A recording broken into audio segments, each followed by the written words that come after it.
ஏன்னா வீட்டுக்குள்ளே தெய்வம் வந்தால் தான் அனைத்து விஷயம் நடக்கும். இதே வீட்டுக்குள்ளே சைத்தான் வந்தால் ஸோ நெகட்டிவ் தான் இருக்கும், பாசிட்டிவ்ன்றது இருக்காது.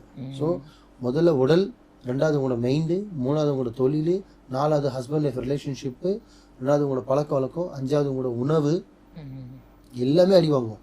உங்களோட பேச்சு, உங்களோட செயல்கள், உங்களோட கண் பார்வை எல்லாமே பார்த்தீங்கன்னா அப்படியே ஸ்லோ ஆகிட்டு ஒரு ஒரு புத்திசாலி இல்லாத பையன் குழந்தை அப்படி இருந்துருப்பீங்களோ அந்த மாதிரி மாறிடுவாங்க செய்வனுக்கு இருந்தால். இதுக்கு பேர் தான் செய்வனை. இந்த மாதிரி சிம்டம்ஸ் உங்கள் உடம்புல எதுவாக இருந்தாலும் தயவு செஞ்சு ஹாஸ்பிட்டலில் என்ன அடிபட்டுச்சுன்னா பிளட் டெஸ்ட் எப்படி எடுத்து பார்த்துப்பீங்களோ என்ன வியாதி இருக்குன்னு. அந்த மாதிரி உடம்புல நல்லா இருக்கும்போது இந்த மாதிரி சிம்டம்ஸ் வருது, கெட்ட கெட்ட கனவு வருது, சாப்பிட முடியல, பிஸ்னஸில் லாஸ் ஆகுது, தவறான எனக்கு சிந்தனை வருது, சூசைட் பண்ணிக்கணும்னு தோணுது, தவறான விஷயம் பண்ண தோணுது, ஒரு பொண்ணை பார்க்கும்போது தவறான எண்ணம் வருது, தன் மனைவி தன் தங்கச்சியை பார்க்கும்போது, தன் அக்காவை பார்க்கும்போது, தன் உறவினரை பார்க்கும்போது கூட எனக்கு தப்பான ஒரு மைண்டு போகுதுன்னா இது எல்லாத்துக்கும் காரணம் அந்த செய்வினைன்றதுக்கு காரணம். இது எல்லாமே இது மாதிரி நடக்கும்போது உங்கள் லைஃப்பில் நீங்கள் உங்கள் ஃபேமிலி மெம்பர் சொல்லணும் பரவாயில்ல, என்னை நாடி வாங்க, என்னால் முடிஞ்சு நான் ஹெல்ப் பண்ணுறேன்.